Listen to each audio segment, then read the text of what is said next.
家好，我是吐司。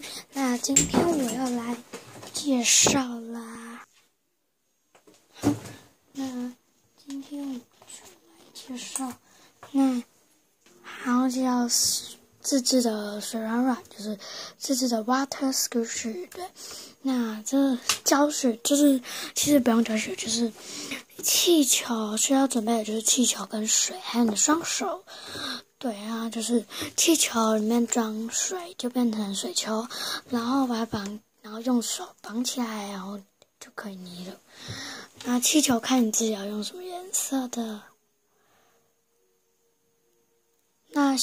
那大气球灌水的时候比较好用，可是就比较大，然后小气球就比较小，可是那个灌水不好灌，然后弄出来比较小。可是我到目前为止还没做过小的，我可能就是等一下晚上洗澡的时候再做小的吧。大的是我刚刚做的。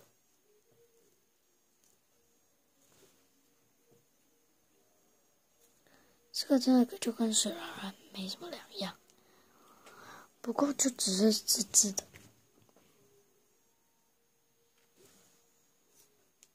最怕的就是它爆掉。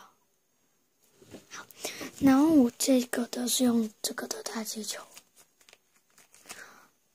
对，那这个的大气球，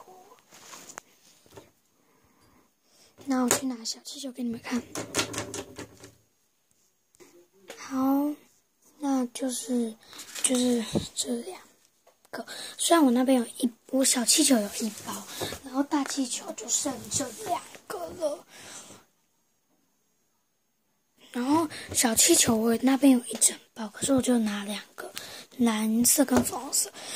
然后可能因为小的比较不好灌水，所以就不知道什么时候会做。那大的很好灌水，所以就刚刚就灌了。这真的超好捏的。我现在去灌一下小的，看可不可以灌。好，那我弄了1颗了。那蓝色的我没有灌，然后其实呢，我的这个粉红色的我是用那个里面是就是逆针头的那个，因为逆针头的它的口这么小，所以我就把它灌进去，然后弄完之后，我再把那个口洗，就是弄泡泡把它洗一下。那这个大的就是直接弄水龙头，那这个小的我是用逆渗透的，对。那我下次可以考虑塞东西进去。对，它们大小其实差不多，因为我这颗大的做的太小。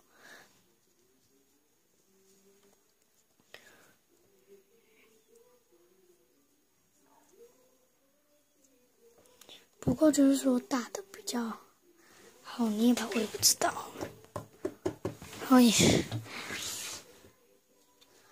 大的比较松软。